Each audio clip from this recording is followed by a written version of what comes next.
मेरा नाम शालिनी है और मेरी उम्र 24 साल है। मुझे अपनी ज़िंदगी का सबसे ज़्यादा पछतावा तब हुआ था जब मैंने बिना कुछ जाने कुछ औरतों की ज़िंदगी बर्बाद कर दी। वो सब कुछ मेरी ही गलती की वजह से ही हुआ था और मैं उस दिन के लिए अपने आप को कभी भी माफ़ नहीं कर सकती, क्योंकि मेरी वजह से उन बेचारी औरतों के पास खाने तक को कुछ नहीं बचा था। उनका पूरा घर बर्बाद हो गया था और उनकी हर चीज़ लुट गई थी। मुझे यकीन है मेरी इस बात पर वो औरतें मुझे आज तक बद्दुआएं देती होंगी, आज तक मुझे कोसती होंगी, क्योंकि मैंने ही उनको वो गलत रास्ता दिखाया था जिसके बारे में मुझे खुद भी कुछ नहीं पता था। अगर मुझे थोड़ा सा भी इस बात के बारे में पता होता तो मैं कभी भी उन औरतों को नहीं बताती कि आप लोग वहाँ पर जाओ। मैं खुद भी एक गलत फहमी का शिकार हो गई थी। मेरा नाम शालिनी है। जब से मेरी पढ़ाई पूरी हुई थी तो मेरे घर वालों को मेरी शादी करवाने की बहुत जल्दी थी, मगर मैं घर वालों को हमेशा ही मना कर दिया करती थी कि मैं अभी शादी नहीं करना चाहती, क्योंकि मैं रोहित को पसंद करती थी और ये बात मैं घर वालों को बताने से बहुत डरती थी, क्योंकि मेरे पापा और भाई बहुत ही ज़्यादा स्ट्रिक्ट थे और मुझे पता था कि जब पापा और भाई को पता चल जाएगा कि मैं किसी लड़की को पसंद करती हूँ तो वो बहुत ही ज़्यादा गुस्सा हो जाएंगे, मुझ पर बहुत ज़्यादा रोक टोक लगाएंगे और मेरा घर से निकलना बिल्कुल ही बंद हो जाएगा। रोहित से मेरी पहली मुलाकात मेरी फ्रेंड के घर पर हुई थी, क्योंकि रोहित मेरी दोस्त का ही भाई था। मेरी सहेली का नाम था तनु। हम दोनों एक ही साथ पढ़ते थे। हमारी बहुत अच्छी दोस्ती थी। तनु मुझे बिल्कुल अपनी बहनों की तरह थी और वो भी मुझसे बहुत ज़्यादा प्यार करती थी।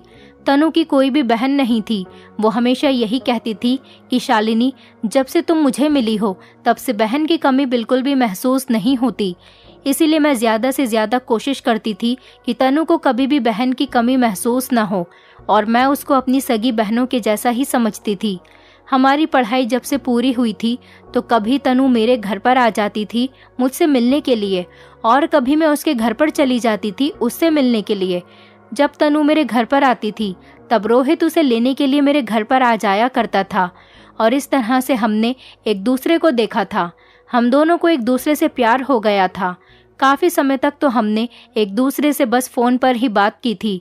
फिर जब मेरी शादी की बात हुई तो फिर रोहित ने मुझे साफ कह दिया कि मैं कभी भी तुम्हें किसी और का नहीं होने दूंगा। मैं तुम्हारे लिए अपना रिश्ता भिजवाना चाहता हूँ, लेकिन मैं रोहित को यही समझाती रहती थी कि जब तक तुम्हें कोई नौकरी न मिल जाए तब तक तुम रिश्ता मत भेजना, क्योंकि मेरे पापा और भाई मेरी शादी कभी भी किसी बेरोजगार लड़के के साथ नहीं करवाएंगे और इस रिश्ते को भी मना कर देंगे। तुम पहले कोई अच्छी सी नौकरी ढूंढ लो फिर ही यहाँ पर आओ, क्योंकि मेरे पापा बहुत ही ज़्यादा स्ट्रिक्ट हैं। अगर उनको थोड़ा सा भी कोई शक हो गया तो वो मुझे मार डालेंगे। एक दिन मैं तनु के घर गई तो मुझे वहाँ पर 4-5 औरतें आई हुई नजर आईं। जब मैंने तनु से पूछा कि ये औरतें कौन हैं और यहाँ पर क्यों आई हैं, तब उसने मुझे बताया कि मेरा एक भाई जो कि रोहित भाई से बड़े हैं, वो हकीम हैं और लोगों का इलाज करते हैं। तनु ने मुझे बताया कि मेरे भाई को मरीजों से जो थोड़े बहुत पैसे मिल जाते हैं उन्हीं से हमारा घर चलता है और उसी से हमारा गुजारा होता है। तनु ने मुझे बताया कि मेरे भाई खासकर औरतों का ही इलाज करते हैं जिनकी कोई औलाद नहीं होती। तनु की ये बात सुनने के बाद मुझे ध्यान आया कि हमारे मोहल्ले में भी कुछ ऐसी औरतें हैं जिनकी संतान नहीं है। वो काफ़ी इलाज करवा चुकी हैं। क्यों ना मैं उन औरतों को तनु के भाई के बारे में बताऊं। हो सकता है कि उनको यहाँ से थोड़ा बहुत फ़ायदा मिल जाए और उनकी संतान हो जाए। इस तरह से उन औरतों का भी फ़ायदा हो जाएगा और फिर थोड़ा फ़ायदा तनु के भाई का भी हो जाएगा। मैं अपने घर चली गई और जाकर मम्मी को ये बात बताई। मम्मी हमारे मोहल्ले में कभी कभी औरतों के घर पर जाया करती थी और काफ़ी औरतें भी हमारे घर पर आती जाती रहती थीं, क्योंकि मेरी मम्मी कपड़ों की एम्ब्रॉयडरी का काम किया करती थीं और काफ़ी औरतें मेरी मम्मी से कपड़ों पर एम्ब्रॉयडरी करवाती थीं। जब मम्मी उनके कपड़े तैयार कर देती थी तो कभी कभी उनके घर देने के लिए भी चली जाती थी। इसी वजह से मम्मी का काफ़ी औरतों से मिलना जुलना लगा रहता था। मम्मी ने काफ़ी औरतों को तनु के भाई के बारे में बताया था कि वहाँ जाकर तुम लोग इलाज करवाओ, उनके पास बहुत सारी औरतें आती हैं इलाज करवाने के लिए। मम्मी की तो बस कहने की देर थी। औरतों को तो डॉक्टर से ज़्यादा हकीमों और वेदों पर यकीन होता है। उन औरतों ने तनु के भाई का पता पूछा। मम्मी ने उन औरतों को पता बता दिया। फिर कुछ दिनों के बाद हमें उस मोहल्ले से जाना पड़ा, क्योंकि भाई जहाँ पर काम किया करते थे उन्होंने वहीं घर ले लिया था और ये वाला घर उनकी दुकान से बहुत ज़्यादा दूर था, तो आने जाने में उन्हें बहुत परेशानी होती थी। इसी वजह से पापा ने ये सोच लिया था कि हम यहाँ पर नहीं रहेंगे, हम वहीं जाकर रहेंगे। हमारे हालात ज़्यादा ठीक नहीं थे। ये घर भी भाई ने लोन पर लिया था। हमें नए घर में आए हुए 5 महीने गुजर गए और तनु से मैं उन 5 महीनों में एक बार भी नहीं मिल पाई थी, क्योंकि पापा घर से निकलने की परमिशन ही बहुत कम दिया करते थे। रोहित से फ़ोन पर मेरी बात अक्सर हो जाया करती थी। रोहित को जब नौकरी मिल गई थी तब वो हमारे घर रिश्ता लेकर आया। उस दिन मैं बहुत ज़्यादा खुश थी, क्योंकि मुझे अपनी मोहब्बत मिलने जा रही थी, जिसके मैं हमेशा सपने देखा करती थी। रोहित की नौकरी लग गई थी, इसीलिए पापा ने भी रिश्ते को मना नहीं किया था और पापा ने रोहित को 4 महीनों के अंदर अंदर शादी करने के लिए बोला था, क्योंकि मेरे पापा हम सब की जिम्मेदारी से जल्दी ही फ्री होना चाहते थे और वो चाहते थे कि जल्द से जल्द मैं अपने बच्चों की शादी कर दूं और फिर सुकून से केदारनाथ के दर्शन के लिए निकल जाऊं। इसीलिए दोनों घरों में जल्दी जल्दी शादी की तैयारी हुई और फिर बहुत ही अच्छे तरीके से मेरी शादी हो गई। मेरी शादी की सबसे ज़्यादा खुशी मेरी सहेली तनु को हुई थी, क्योंकि अब मैं उसकी भाभी बनने जा रही थी, उसके साथ रहने के लिए जा रही थी। मेरी शादी के बाद तनु और मैं हर समय साथ रहते थे, क्योंकि रोहित सुबह को ऑफिस चले जाते थे और शाम को 8 बजे ही घर वापस आते थे। मैं सारा दिन रोहित के बिना गुजारती थी, लेकिन तनु के होते हुए मैं बिल्कुल भी बोर नहीं होती थी। तनु और मैं घर का सारा काम एक साथ किया करते थे। हमारे घर में जो कोई भी औरतें आती थीं, वो ये बिल्कुल भी नहीं समझती थी कि हम नंद और भाभी हैं। वो सब हमें बहनें समझती थीं। मेरी सास को तो इस बात पर बहुत ज़्यादा खुशी होती थी कि मुझे इतनी अच्छी बहू मिली है। वो मुझे और तनु को हमेशा यही कहती थी कि हमेशा ऐसे ही रहना तुम दोनों को एक साथ इस तरह हंसता हुआ और खुश देखकर मुझे भी बहुत ज़्यादा खुशी मिलती है। मेरी सास मुझसे कहती थी कि शालिनी, तुम बहू कम बेटी ज़्यादा लगती हो। मेरी सास खुद भी एक बहुत अच्छी सीधी साधी औरत थी। वो मेरे साथ बहुत ही अच्छे तरीके से व्यवहार करती थी, इसलिए हमारे घर का माहौल बहुत ही अच्छा रहता था। मेरी सास ने एक दिन मुझसे कहा कि बहू, अब मैं दादी बनना चाहती हूँ, अब तुम्हें मुझे एक पोता या पोती देनी होगी। मेरा अभी बच्चा पैदा करने का कोई इरादा तो नहीं था, लेकिन सास की बात मानने के लिए सोच रही थी। मेरा इरादा इसलिए नहीं था क्योंकि हम जिस घर में रहते हैं वो घर किराए का था। इसीलिए मेरे पति रोहित ने मुझसे कहा था कि जब तक हम अपना घर नहीं खरीद लेंगे तब तक हम बच्चा पैदा नहीं करेंगे, क्योंकि बच्चे के आने के बाद जिम्मेदारियां बढ़ जाती हैं और फिर इंसान अपने बच्चों के लिए कुछ भी नहीं कर पाता। रोहित का कहना था कि हम अपने बच्चों के लिए कम से कम एक घर तो खरीद लें, फिर बच्चे पैदा करेंगे। उनकी ये बात मुझे भी ठीक लगी थी, इसीलिए मैंने भी हाँ कर दी थी। लेकिन अब जब सास ने ये बात कही कि वो दादी बनना चाहती हैं, तो फिर मैंने रोहित से बात की और रोहित ने जो खबर मुझे उस समय सुनाई, वो खबर सुनने के बाद तो मैं बहुत ज़्यादा परेशान हो गई, क्योंकि रोहित ने मुझसे कहा कि रोहित जिस जगह काम करते हैं उन लोगों ने रोहित को नौकरी से निकाल दिया है, इसीलिए फ़िलहाल बच्चे पैदा करने के बारे में सोचो भी मत। रोहित की नौकरी चले जाने पर तो हम दोनों पति पत्नी बहुत ज़्यादा परेशान थे, क्योंकि रोहित की सैलरी से और मेरे जेठ की कमाई से ही घर चलता था और अब हमारी जिम्मेदारी भी हमारे जेठ पर आ गई थी। मेरी जेठानी की शादी के 6 महीने बाद ही एक कार एक्सीडेंट में मृत्यु हो गई थी। तब से मेरे जेठ ने दूसरी शादी नहीं की थी। मेरे जेठ काफ़ी अच्छे खासे पैसे कमा लेते थे, इसीलिए उन्होंने कभी भी हमें खुद पर बोझ नहीं समझा था। मेरे जेठ की पहले तो एक छोटी सी दुकान थी, लेकिन अब उन्होंने घर में ही एक छोटा सा अस्पताल बना लिया था, जहां पर वो औरतों का इलाज किया करते थे। काफ़ी औरतें उनके पास इलाज करवाने के लिए आती थीं और मेरे जेठ दिन ब दिन अमीर होते जा रहे थे। मेरे जेठ की कमाई के पैसों से हमने अपना एक घर खरीद लिया था और मेरी सास ने तनु की शादी के लिए भी काफ़ी सारे जेवर भी बनवाए थे।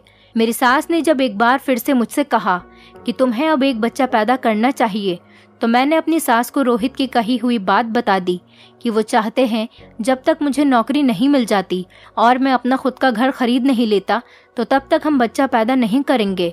तो मेरी सास मुझसे कहने लगी कि ये घर भी तो आप लोगों का ही है, तुम लोग ऐसा क्यों सोचते हो कि ये घर तुम्हारा नहीं है, इसलिए तुम अपने दिमाग से ये बात निकाल दो और एक बच्चा पैदा कर ही लो।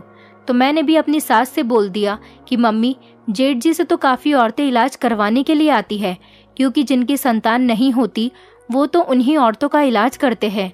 आप भी उनसे कह दो कि मुझे भी कोई दवाई दे दें जिससे कि मैं जल्दी से गर्भवती हो जाऊं।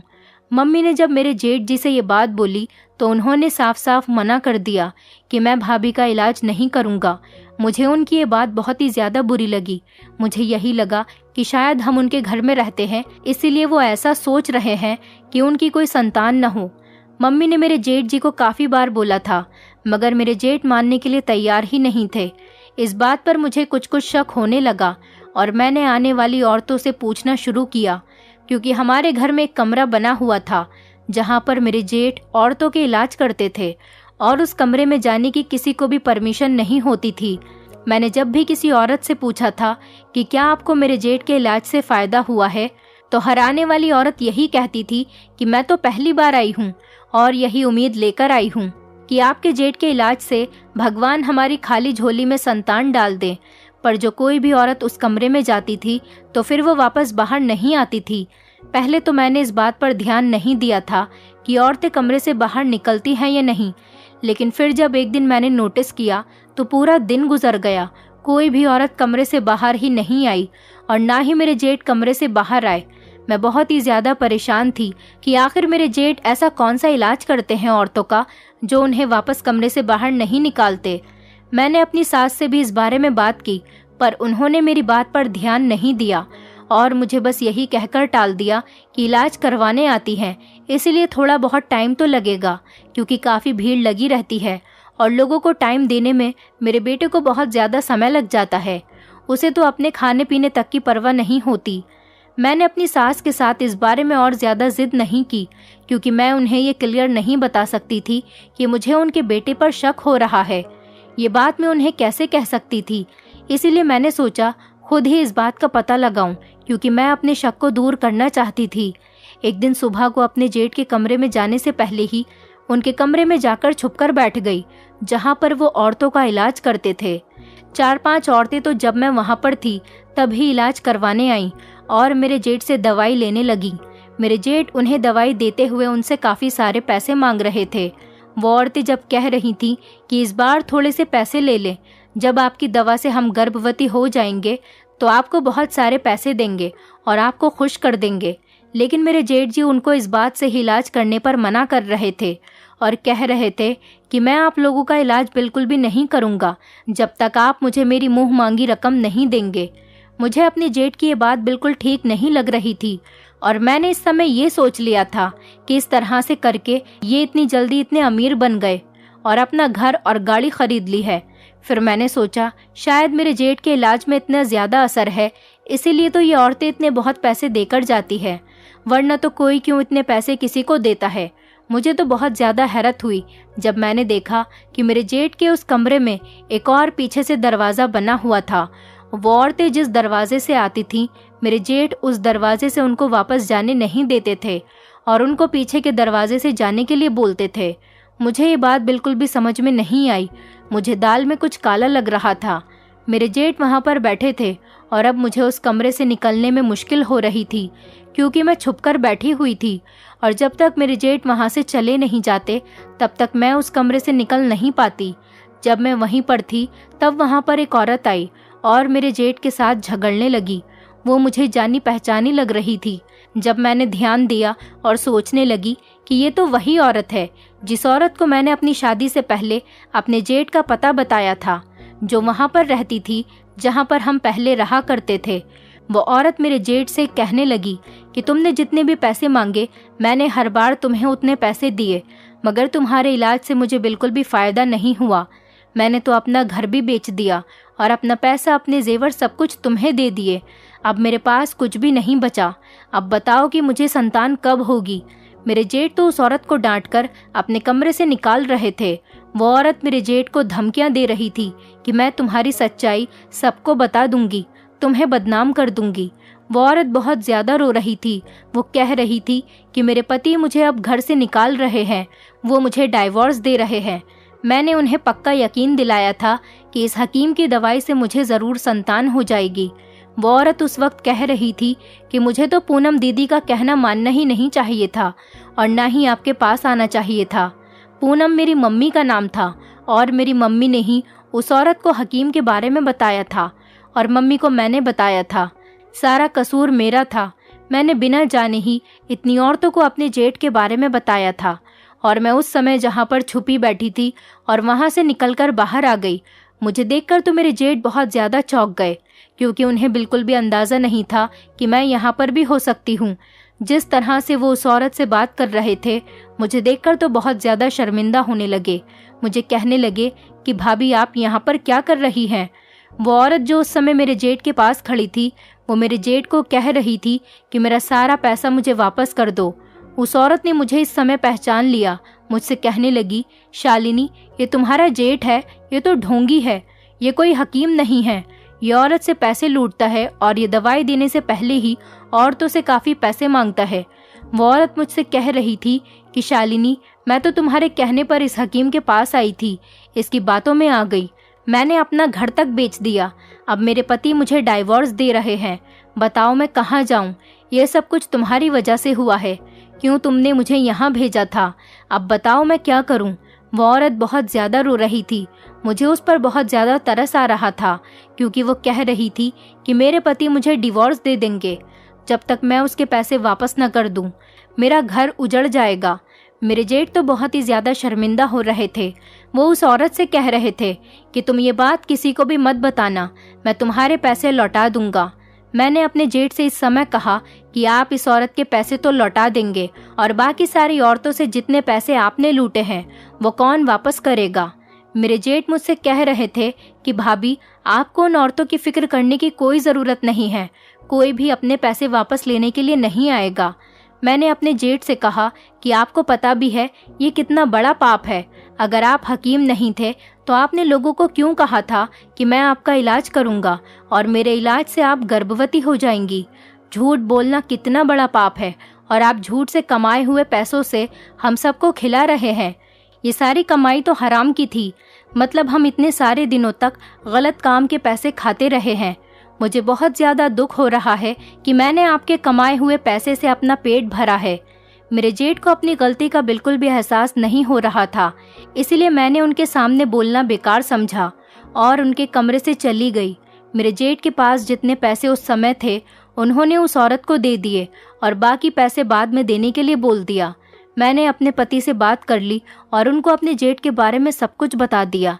मैंने उनसे कह दिया कि मुझे अब इस घर में एक दिन और नहीं रहना और ना ही अपने जेठ के कमाए हुए पैसों से कुछ भी खाना पीना है।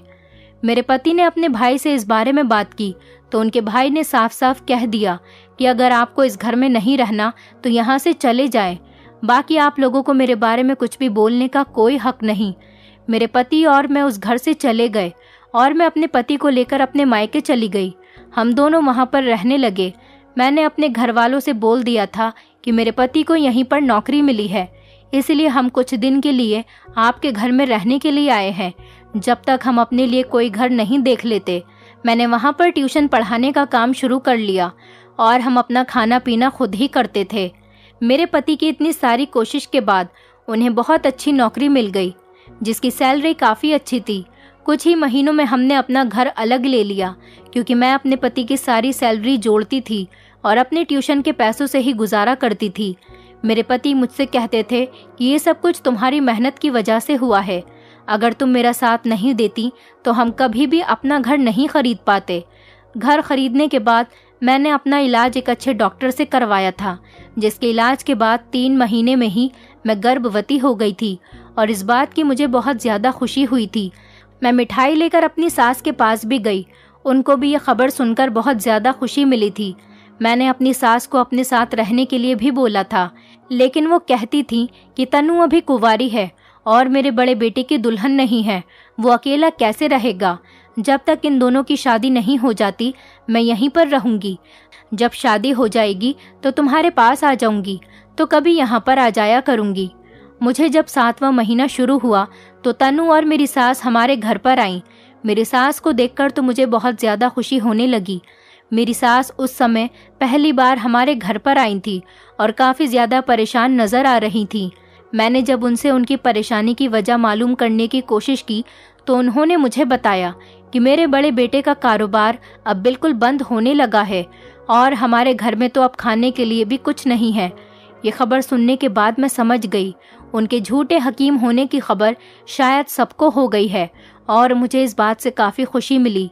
अब काफ़ी गरीब लोग लुटने से बच जाएंगे, क्योंकि मैं यही चाहती थी कि मेरे जेठ गरीब लोगों को उनको अपनी बातों में फंसाकर पैसे ना ले।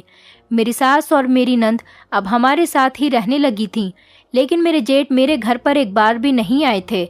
मेरे पति को कुछ लोगों से पता चला था कि मेरे जेठ अपना घर बेच रहे हैं। जब मेरे पति ने अपने भाई से जाकर पूछा कि तुम अपना घर क्यों बेच रहे हो, तो मेरे जेठ बहुत ज़्यादा रोने लगे और कहने लगे कि मैंने आज तक जितने लोगों से पैसे लिए हैं, अब बहुत ज़्यादा लोग मुझसे पैसे लेने के लिए आ रहे हैं। मेरे पास तो अब कुछ भी नहीं बचा कि मैं उनको वापस दे सकूं। मेरे जेठ अपने भाई से बोल रहे थे कि मैं अब कहाँ जाऊँगा, अब तो मुझे पुलिस पकड़कर ले जाएगी, मुझे बचा लो। मैं अपने किए पर बहुत ज़्यादा पछता रहा हूँ। मुझे झूठ नहीं बोलना चाहिए था, मुझे लोगों को धोखा नहीं देना चाहिए था। मेरे जेठ बहुत ज़्यादा डरे हुए थे, क्योंकि काफ़ी लोगों ने उसे इस बात की भी धमकी दी थी कि वो पुलिस में जाकर उसके खिलाफ रिपोर्ट करवाएंगे कि उन्होंने लोगों से झूठ बोलकर पैसे लूटे हैं। मेरे पति ने अपने भाई का मुश्किल वक्त में बहुत साथ दिया था। मेरे पति ने अपने भाई को बोला था कि तुम घर मत बेचो, मेरे पास जितने भी पैसे हैं मैं तुम्हारी मदद करूंगा और धीरे धीरे तुम पर जितना भी कर्ज होगा मैं सब चुका दूंगा। लेकिन ऐसा होना पॉसिबल नहीं था, क्योंकि पैसे बहुत ज़्यादा थे जो कि घर बेचकर ही चुकाए जा सकते थे। मेरे जेठ ने अपना घर बेच दिया, काफ़ी लोगों को उनके पैसे वापस कर दिए, जबकि बहुत सारे लोगों से उन्होंने माफ़ी भी मांगी थी। मेरे पति अपने भाई को लेकर अपने घर आ गए थे और मेरे जेठ अपनी नज़रों में बहुत ज़्यादा शर्मिंदा हो रहे थे, क्योंकि उन्होंने मेरे साथ बहुत ज़्यादा बहस की थी। मुझसे कहा था कि आपको मेरे मामले में पड़ने की कोई ज़रूरत नहीं है, लेकिन मैंने अपने जेठ को हिम्मत करने के लिए बोला था और बोला था कि अच्छी कमाई में बहुत सुकून होता है, चाहे वो थोड़े से ही क्यों ना हो, तब भी अच्छे से गुजारा हो जाता है और ना ही उनको वापस करने की कोई फिक्र रहती है। आज आपकी जितनी बदनामी हो रही है, अगर आप ये कदम ना उठाते और झूठ बोलकर पैसे ना कमाते तो शायद आपकी थोड़ी बहुत इज्जत रह जाती। मेरे जेठ बहुत ज़्यादा पछता रहे थे, शर्मसार हो रहे थे। अब सब लोग हमारे घर में रहने लगे थे। मेरे पति जिस कंपनी में काम करते थे वहीं पर उन्होंने अपने भाई को भी नौकरी दिलवा दी और बाकी जितने लोगों के पैसे रह गए थे धीरे धीरे करके सबके पैसे वापस कर दिए। अब मेरे जेठ के पास किसी भी औरत के पैसे नहीं थे। दोनों भाइयों ने मिलकर बहुत ही अच्छे तरीके से बहन की शादी की और भाई होने का फ़र्ज़ निभाया था। तनु की शादी की खुशी मुझे बहुत ही ज़्यादा हुई थी, लेकिन मुझे इस बात का दुख भी बहुत हुआ था क्योंकि वो मुझसे दूर जा रही थी। तनु की शादी वाले दिन हम दोनों सहेलियां गले लगकर बहुत ज़्यादा रोए थे। मेरे पति और मेरे जेठ अब दोनों ही नौकरी करते थे और अब हमारा घर बहुत ही अच्छे से चलता था। इस बात से मैं बहुत ज़्यादा खुश थी कि दोनों भाई एक साथ रहते हैं, पर मेरी सास को बहुत ज़्यादा फिक्र रहती थी कि अब मेरे बेटे से कोई शादी नहीं करेगा, क्योंकि वो अब तो इतना ज़्यादा बदनाम हो चुका है, कोई उसे अपनी बेटी देना पसंद नहीं करेगा। मैंने अपनी सास की ये परेशानी भी ख़त्म कर दी और अपनी मम्मी के दोस्त से उनकी बेटी का रिश्ता अपने जेठ के लिए मांगा, क्योंकि मैं अपने घर में बहुत ज़्यादा खुश थी और अपने मायके में कभी भी अपने ससुराल की कोई भी शिकायत नहीं करती थी। इसलिए मेरी मम्मी के दोस्त को रिश्ता देने में कोई भी एतराज़ नहीं था और फिर मैंने उसकी शादी अपने जेठ के साथ करवा दी। अब हम दोनों देवरानी जेठानी साथ रहते थे और दिलो जान से अपनी सास की खिदमत करते थे। हमारी सास हमें बदले में बहुत दुआएं देती थी और हमसे कहती थी कि तुम दोनों मेरी बहुएं नहीं हो, मेरी बेटियां हो, और फिर हम बहुत ही अच्छी ज़िंदगी गुजारने लगे। दोस्तों, उम्मीद करती हूँ आपको हमारी कहानी पसंद आई होगी। कहानी पसंद आई है तो वीडियो को लाइक करें, चैनल पर नए हैं तो चैनल को सब्सक्राइब करें और हाँ, नोटिफिकेशन बेल को ज़रूर दबाएं ताकि अगली अपडेट सबसे पहले आपको मिले।